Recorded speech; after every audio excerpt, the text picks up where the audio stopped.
Chapter 15. The Dragon Defies Danger.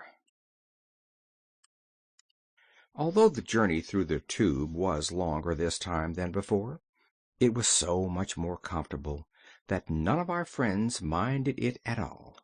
They talked together most of the time, and as they found the dragon good-natured and fond of the sound of his own voice, they soon became well acquainted with him and accepted him as a companion. "You see," said Shaggy in his frank way, "Quox is on our side, and therefore the dragon is a good fellow. If he happened to be an enemy instead of a friend, I am sure I should dislike him very much, for his breath smells of brimstone, he is very conceited, and he is so strong and fierce that he would prove a dangerous foe." "Yes, indeed," returned Quox, who had listened to this speech with pleasure. "I suppose I am about as terrible as any living thing. I am glad you find me conceited, for that proves I know my good qualities. As for my breath smelling of brimstone, I really can't help it, and I once met a man whose breath smelled of onions, which I consider far worse." "I don't," said Betsy. "I love onions." "And I love brimstone," declared the dragon, "so don't let us quarrel over one another's peculiarities." Saying this, he breathed a long breath and shot a flame 50 feet from his mouth. The brimstone made Betsy cough, but she remembered about the onions and said nothing. They had no idea how far they had gone through the center of the earth, nor when to expect the trip to end. At one time the little girl remarked, "I wonder when we'll reach the bottom of this hole, and isn't it funny, Shaggy Man, that what is the bottom to us now was the top when we fell the other way?" "What puzzles me," said Files, "is that we are able to fall both ways." "That," announced Tik-Tok, "is because the world is round." "Exactly," responded Shaggy. "The machinery in your head is in fine working order, Tik-Tok. You know, Betsy, that there is such a thing as the attraction of gravitation, which draws everything toward the center of the earth. That is why we fall out of the bed, and why everything clings to the surface of the earth." "Then why doesn't everyone go on down to the center of the earth?" inquired the little girl. "I was afraid you were going to ask me that," replied Shaggy in a sad tone. "The reason, my dear, is that the earth is so solid that other solid things can't get through it. But when there's a hole, as there is in this case, we drop right down to the center of the world." "Why don't we stop there?" asked Betsy. "Because we go so fast that we acquire speed enough to carry us right up to the other end." "I don't understand that, and it makes my head ache to try to figure it out," she said after some thought. "One thing draws us to the center, and another thing pushes us away from it. But—" "Don't ask me why, please," interrupted the Shaggy Man. "If you can't understand it, let it go at that." "Do you understand it?" she inquired. "All the magic isn't in Fairyland," he said gravely. "There's lots of magic in all nature, and you may see it as well in the United States, where you and I once lived, as you can here." "I never did," she replied, "because you were so used to it all that you didn't realize it was magic. Is anything more wonderful than to see a flower grow and blossom, or to get light out of the electricity in the air? The cows that manufacture milk for us must have machinery fully as remarkable as that in Tik-Tok's copper body, and perhaps you've noticed that—" And then, before Shaggy could finish his speech, the strong light of day suddenly broke upon them, grew brighter, and completely enveloped them. The dragon's claws no longer scraped against the metal tube, for he shot into the open air 100 feet or more, and sailed so far away from the slanting hole that when he landed it was on the peak of a mountain, and just over the entrance to the many underground caverns of the Nome King. Some of the officers tumbled off their seats when Quox struck the ground, but most of the dragon's passengers only felt a slight jar. All were glad to be on solid earth again, and they at once dismounted and began to look about them.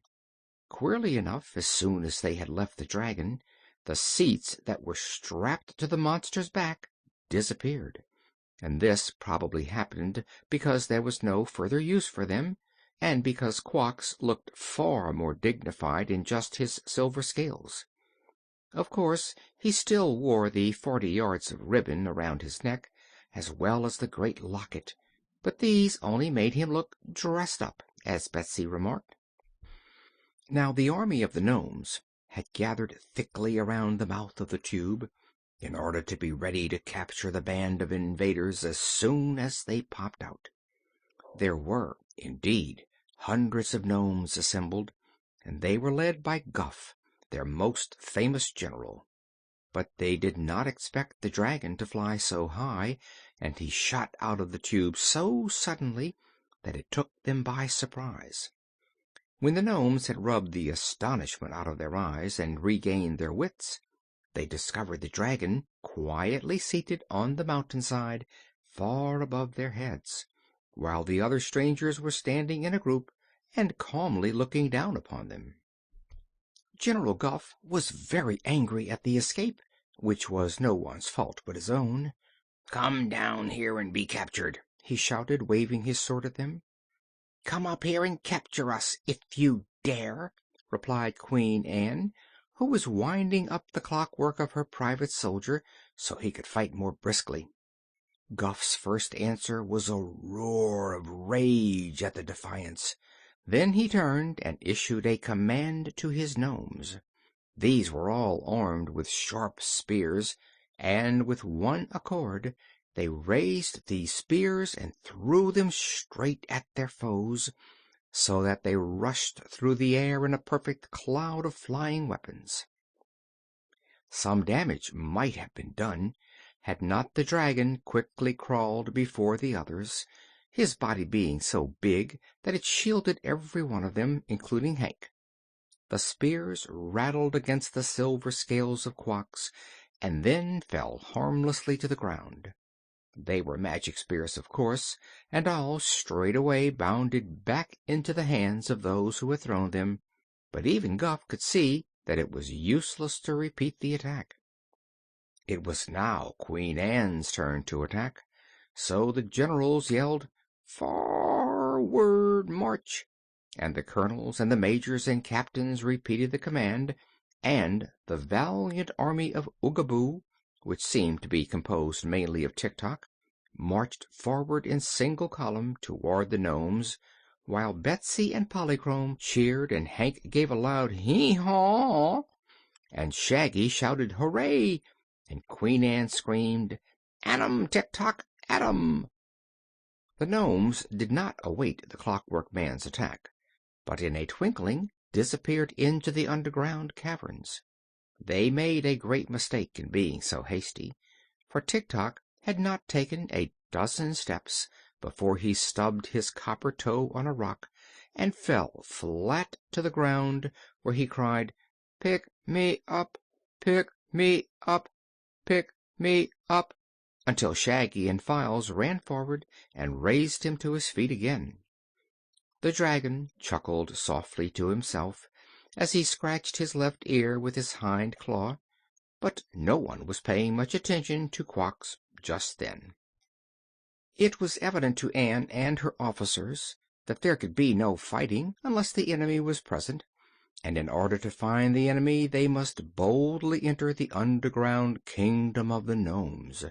So bold a step demanded a council of war. "Don't you think I'd better drop in on Ruggedo and obey the orders of the Jinjin?" asked Quox. "By no means," returned Queen Anne. "We have already put the army of gnomes to flight, and all that yet remains is to force our way into those caverns and conquer the Nome King and all his people." "That seems to me something of a job," said the dragon, closing his eyes sleepily. "but go ahead if you like, and I'll wait here for you. Don't be in any hurry on my account. To one who lives thousands of years, the delay of a few days means nothing at all, and I shall probably sleep until the time comes for me to act."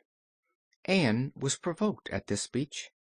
"You may as well go back to Tititi Hoochoo now," she said, "for the Nome King is as good as conquered already."